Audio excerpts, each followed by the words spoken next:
আম্মা একবার খুব অসুস্থ হয়ে গিয়েছিলেন। সেই সময় একটি হসপিটালে অ্যাম্বুলেন্স চাওয়া হয়েছিল, তারা অ্যাম্বুলেন্সটি দেয় নাই সেদিন। আমি চাইলে ব্যক্তিগত আক্রোশ থেকে হয়তো আমি প্রতিশোধ নিতে পারি। এত বিনয় কথার মধ্যে, এটা আমি তো ওনার মুখে না শুনলে বুঝতাম।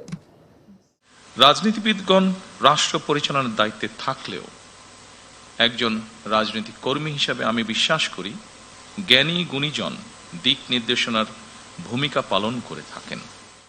আল্লাহ তাদের মৃত্যুকে শহীদি মৃত্যু হিসাবে কবুল করুন। হবে কি সুবিধা?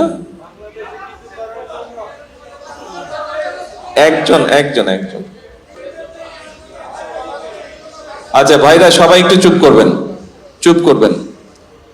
আমি এটাই চাচ্ছিলাম, এই যে এখন মাত্র এই গত কয়েক সেকেন্ডে যে ঘটনাটা হলো, এই ঘটনাটা আপনাদের সবাইকে দেখানোর জন্য আমি এটা চাচ্ছিলাম। কি সেটা জানেন? আপনারা সবাই একসাথে কথা বলেন, কেউ কাউকে কথা বলতে দিচ্ছেন না। আপনারা সবাই কেউ কাউকে কথা বলতে দিচ্ছেন না। তার ফলে কি হচ্ছে জানেন? কোনোটাই হচ্ছে না। তার ফলে কোনোটাই হচ্ছে না, কারোটা কেউ বুঝতে পারছে না, কারোটা কেউ শুনতে পাচ্ছে না, এবং আমিও কিছু করতে পারছি না।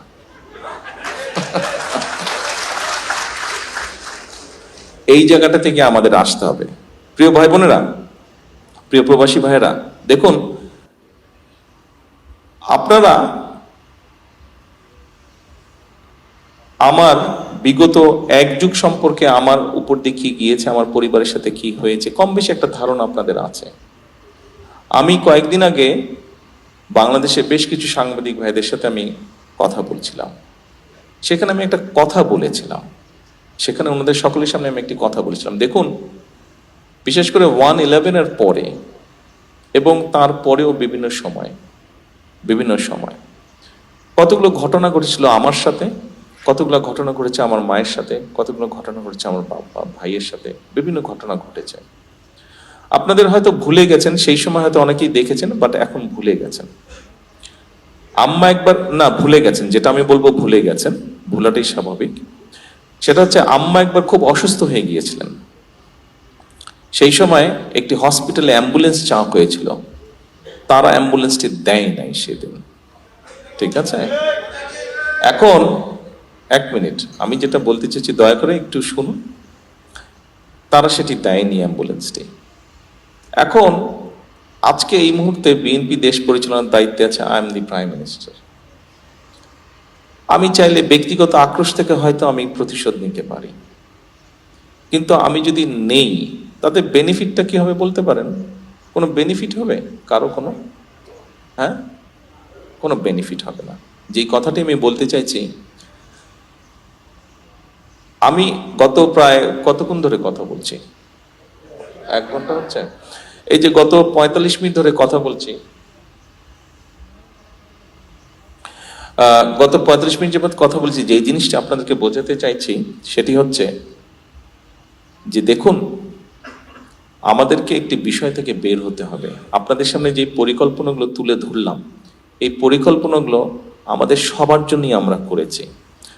আমরা যদি সকলে মিলে হইচই করি, সকলে মিলে যদি শুধু নিজেরটা দাবি করি, তাহলে কোনোটাই হবে না। শুধু যদি নিজেরটা আমরা চিন্তা করি, কোনোটাই হবে না। দেশ আমাদের সবার, আমাদেরকে সবাইকে ধৈর্য ধারণ করে ধীরে ধীরে এগোতে হবে। সেজন্য আজকে আপনাদেরকে বলবো, আপনি প্রবাসী, হ্যাঁ আপনি প্রবাসী, আমিও তো দেশি। আপনার যেরকম দেশের উপরে দাবি আছে, আমার উপরে দেশের উপরে দাবি আছে, রাইট? আসেন না কথাটাকে চেঞ্জ করি। আমরা দাবি কথাটা কেন আমরা বারে বারে বলি, কেন আমরা ভিন্নভাবে চিন্তা করি না? আমরা দাবিটাকে ভুলে গিয়ে কেন আমরা বলি না, প্রবাসী হিসেবে আপনার যেরকম দেশের প্রতি কর্তব্য আছে, দেশি হিসেবে আমারও তো দেশের প্রতি কর্তব্য আছে। আসুন না আজকে আমরা আমাদের কি দাবি আছে সেটা থেকে বেরিয়ে এসে আমরা চিন্তা করি আমাদের কি কর্তব্য আছে দেশের প্রতি, what we can do for the country. আমরা কি নিব দেশ থেকে? দেখুন, দেশ থেকে কেউ একজন, একটি গোষ্ঠী দেশ থেকে নিতে নিতে দেশটিকে একদম শেষ করে দিয়েছে, আজকে দেশটিকে একদম ধ্বংস করে দিয়েছে।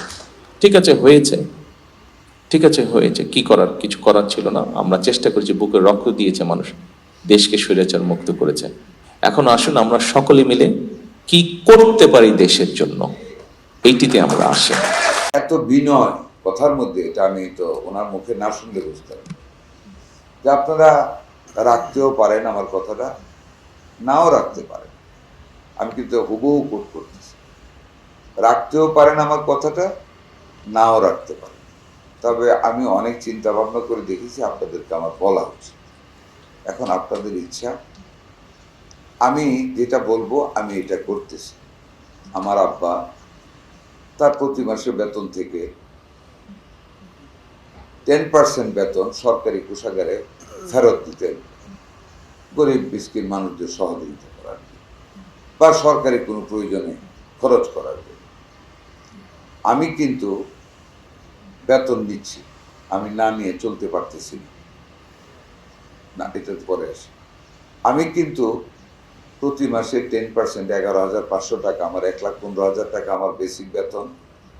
আমি 11,500 টাকা প্রতি মাসে আমার বেতন থেকে, বেতন যখন অ্যাকাউন্টে আসে আমি তুলে একটা চেক দিয়ে দিই গভর্নমেন্টের করে, আইবাস অ্যাকাউন্ট। ফুডেলা একটি নাবিল পণ্য। আমি আপনাদেরকে অনুরোধ করব, আপনারাও আমার আব্বা কাজটা করতেন, আমি করতেছি, আপনারাও যদি মনে কিছু না নেন বা যদি আপনাদের পক্ষে সম্ভব হয়, আপনারাও প্রতি মাসে 10% আপনাদের বেতনের টাকাটা সরকারের ঘরে ফেরত দিয়ে দেবেন। আমরা সবাই আলহামদুলিল্লাহ বলেছি, খুশি হয়েছি যিনি আমাদের কাছে অ্যাপ্রোচটা করেছে, একটা অন্তর থেকে আমরা খুশি হয়েছি। এই যে একটা ধ্যান ধারণা কোনোদিন কেউ করেছে, এই যে ফিলিংস, এই যে sense of belongingness to serve the poor people of the nation, আর কোনোদিন কিন্তু শুনিনি। এই যে আমাদের মাননীয় প্রধানমন্ত্রী ট্রাফিক সিগন্যালে থামেন, কোনো কালে কেউ কি করেছে? না। কেন থামেন? উনি একজন প্রধানমন্ত্রী, উনি যদি না থেমে চলে যান কোনো মানুষ কি সমালোচনা করবে? না, করবে না। উনি এই জন্য থামেন আমাদেরকে শেখানোর জন্য যে তোমরাও থামো, জনগণ কষ্ট করবে, মন্ত্রী সাহেবরা চলে যাবেন আইন ভেঙে অথবা ভুল রাস্তায়, এটা তো হয় না।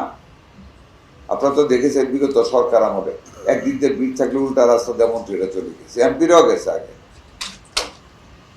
উনি সেটা করে আমাদেরকে শিখিয়েছেন যে আমাদেরকে থামতে হবে। উনি থামেন। উনি এই যে সংসদ গেল, অবাক অবাক বিস্ময় ওনার দিকে তাকিয়ে থেকেছে, from the starting up to the ending. সিটে বসা একজন প্রধানমন্ত্রী, পুরো অফিস সংসদে ওখানেই কাজ করেন ফাঁকাফাঁকি। যখন ভোট আসে হাত তুলেন, যখন জয়যুক্ত হয়েছে স্পিকার বলেন তখন হাত চাপতে দেন, ইচ এন্ড এভরি টাইম। আপনারা নিশ্চয়ই দেখতেছেন এই যে পার্টিসিপেশন, এটা হলো বিলঙ্গিংনেস, যে হ্যাঁ এটা আমার দায়িত্ব, আমি করতেছি, তোমারা করতে হবে। উনি থাকে বলে 100% এমপিরা পর্যন্ত হাজির থাকতে বাধ্য, এখন আগে থাকতো না। আসসালামু আলাইকুম। আজকের এই মহতী অনুষ্ঠানে এমন কিছু কৃতিমান ব্যক্তিত্ব উপস্থিত হয়েছেন যারা শিক্ষা, সংস্কৃতি, শিল্পকলার বিভিন্ন শাখায় অবদান রেখে নিজ গুণে সমাদৃত হয়েছেন। আমি অনুষ্ঠানের শুরুতেই এই কৃতিমানদের জানাই আন্তরিক অভিনন্দন। রাজনীতিবিদগণ রাষ্ট্র পরিচালনার দায়িত্বে থাকলেও একজন রাজনৈতিক কর্মী হিসাবে আমি বিশ্বাস করি জ্ঞানী গুণীজন দিক নির্দেশনার ভূমিকা পালন করে থাকেন। একটি রাষ্ট্র এবং সমাজে কৃতি মানুষদের সংখ্যা যত বেশি বাড়তে থাকবে, সমৃদ্ধি এবং নৈতিকতার মানদণ্ডে সেই সমাজ তত বেশি আলোকিত হতে থাকবে। সুতরাং রাষ্ট্র তার নিজের প্রয়োজনে জ্ঞানী গুণী মানুষদের সম্মানিত করে। সম্মানিত সকল উপস্থিতিবৃন্দ, সুধীবৃন্দ, এই উপলব্ধি থেকেই স্বাধীনতার ঘোষক শহীদ প্রেসিডেন্ট জিয়াউর রহমান স্বাধীন বাংলাদেশে প্রথমবারের মতন 21 পদক প্রবর্তন করেছিলেন। এটি শুধু একটি পদকই নয়, বরং এই পদকের মধ্য দিয়ে 52 ভাষা আন্দোলন থেকে আজ পর্যন্ত বাংলাদেশের ঐতিহাসিক ঘটনাবলীকে স্মরণে আনার পাশাপাশি যেসব বিজ্ঞজন শিক্ষা, সাহিত্য, শিল্পকলা, গবেষণা ও চর্চায় নিজেদেরকে এবং রাষ্ট্র ও সমাজকে সমৃদ্ধ করেছেন, তাদের সঙ্গে আপামর জনসাধারণের পরিচয় ঘটে। শুরুতেই 3টি বিষয়ে পুরস্কার প্রদানের মাধ্যমে 1976 সালে রাষ্ট্রীয় সম্মাননা পুরস্কার 21 পদকের যাত্রা শুরু হলেও বর্তমানে ভাষা আন্দোলন, মুক্তিযুদ্ধ, শিক্ষা, গবেষণা, শিল্পকলা, বিজ্ঞান ও প্রযুক্তি সহ সম্ভবত কমপক্ষে 12টি ক্ষেত্রে বিশেষ অবদানের জন্য এই সম্মাননা দেওয়া হচ্ছে। এটি নিঃসন্দেহে একটি ইতিবাচক অর্জন। জ্ঞান, বিজ্ঞান কিংবা সাহিত্য চর্চার ধারা আরো শানিত এবং বিকশিত হোক, এই প্রত্যাশা করছি আমরা সকলে। শিক্ষা, গবেষণা এবং শিল্প সাহিত্যের চর্চাকে আরো বেগবান করতে রাষ্ট্র এবং সরকার তার দায়িত্ব অবশ্যই পালন করবে। আমি বিশ্বাস করি শিক্ষা, গবেষণা এবং শিল্প সাহিত্য চর্চাকে রাজনীতিকরণ করা কখনোই সভ্য সমাজের পরিচায়ক নয়। শিক্ষা, সাহিত্য, শিল্পকলা, বিজ্ঞান ও প্রযুক্তি অর্থাৎ জ্ঞান বিজ্ঞানে সব শাখায় যাতে দেশ এগিয়ে যেতে পারে, নৈতিক মানসম্পন্ন তেমন একটি উদার গণতান্ত্রিক রাষ্ট্র ব্যবস্থা প্রতিষ্ঠার লক্ষ্যে বর্তমান গণতান্ত্রিক সরকার অবশ্যই কাজ করবে। আমাদের এই যাত্রায় দেশের বিজ্ঞজনদের দিক নির্দেশনা অবশ্যই প্রত্যাশিত। সম্মানিত সুধীবৃন্দ, আমাদের জাতীয় ইতিহাসে ফেব্রুয়ারি মাসের গুরুত্ব অপরিসীম, আর 21শে ফেব্রুয়ারি আমাদের আত্মপরিচয়ের স্মারক। বলা যায় আমাদের সংস্কৃতি চেতনার প্রাণ প্রবাহ 21শে ফেব্রুয়ারি। অপরদিকে 21শে ফেব্রুয়ারি একদিকে মাতৃভাষা মর্যাদা প্রতিষ্ঠার সংগ্রাম এবং একই সাথে এটি ছিল জালেমের বিরুদ্ধে নিজেদের অধিকার প্রতিষ্ঠার আন্দোলন। সুতরাং ফেব্রুয়ারি মানেই আত্মপরিচয় উপলব্ধির মাস, আমাদের শেকড় সন্ধানী মাস। প্রতি বছরের মতন এবছর আমরা দেশের জ্ঞানী, গুণী, কবি, সাহিত্যিক, শিল্পী, ভাষা সংগ্রামীকে 21শে পদকে ভূষিত করেছি। জ্ঞানীগুণীদের কর্ম এবং কর্মময় জীবনের সঙ্গে আপামর জনগণের পরিচয় করিয়ে দেওয়া রাষ্ট্রের অন্যতম দায়িত্ব। প্রিয় সুধীবৃন্দ, 21 আমাদের অবিনাশী চেতনা, সহাধিকার অর্জনের বীজ মন্ত্র। এবার আমরা ভাষা আন্দোলনের 74 বছর অতিক্রম করে 75 বছরে পদার্পণ করছি। অমর 21-এর ভাষা শহীদদের স্মরণে প্রবর্তিত আজকের 21শে পদক প্রদান অনুষ্ঠানে আমি গভীর শ্রদ্ধার সঙ্গে স্মরণ করছি ভাষা সংগ্রামীদের।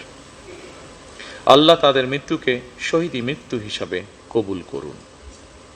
আজ যারা 21শে পদকে ভূষিত হলেন, আপনাদের সবাইকে জানাই আন্তরিক অভিনন্দন এবং শুভেচ্ছা।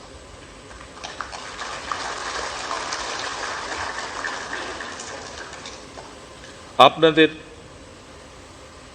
সৃজন মুখর জীবন আরো দীর্ঘ হোক, কল্যাণময় হোক, আল্লাহর দরবারে সেই প্রার্থনা করছি। বাংলা ভাষা ও সাহিত্য নিশ্চয়ই একদিন বিশ্ব সাহিত্যের জগতে আলো ছড়াবে, এমন গর্বিত দিনের প্রত্যাশা করে আমি আমার বক্তব্য শেষ করছি। আল্লাহ হাফেজ। বাংলাদেশ জিন্দাবাদ। মাননীয় প্রধানমন্ত্রীকে তার মূল্যবান ভাষণ প্রদানের জন্য